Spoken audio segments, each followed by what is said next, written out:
There is a folk tale about the origins of Pierrot. This is the story of how Pierrot got his name and his familiar black and white costume. A little boy was found abandoned in the snow by St. Peter outside the gates of heaven.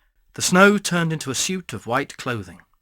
St. Peter adopted the child and gave him his own name, Little Peter, or Pierrot.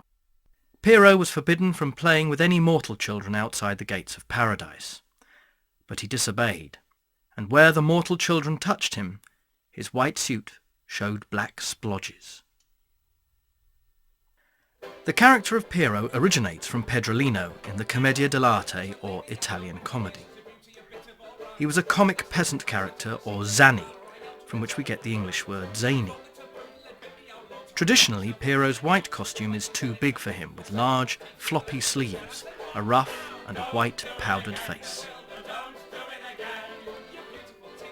The black pom-poms that are now so familiar in the Pierrot character come from the adaptations made by a 19th century actor called Jean-Gaspard Deburau and other mime artists from France.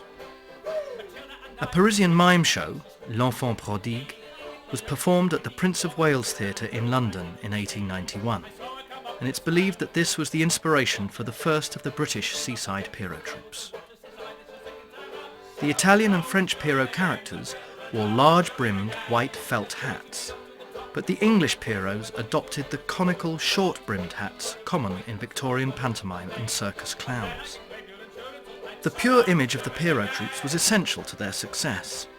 Will Catlin was famous for insisting that all his costumes were cleaned and pressed daily. Indeed, even when the fashion for the black and white Pierrot troupes started to wane, they were replaced by what was often called a costumed concert party. These might be glamorous top hats and tails like the folderols, or more exotic versions such as the vagabonds.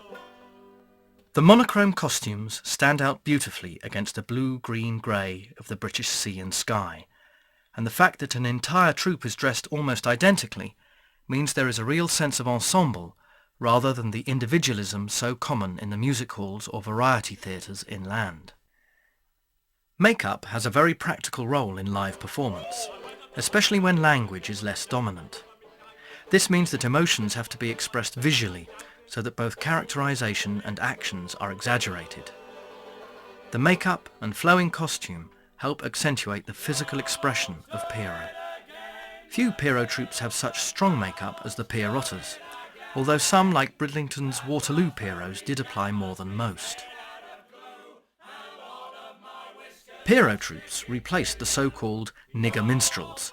These black-faced itinerant performers were regarded as crude and rough for the late Victorian taste, especially at the seaside for family groups.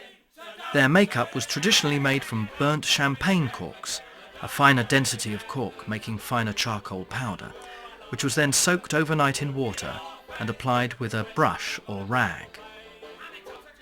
The clown white, used for some Pierrot troupes, was made from a compound of petroleum jelly and zinc oxide, an unfortunate combination that could cause skin cancer. Both the white and black makeup create a mask effect that is a consistent part of British folk performances from mummers' teams and Morris sides to the medieval mystery plays and Commedia dell'arte.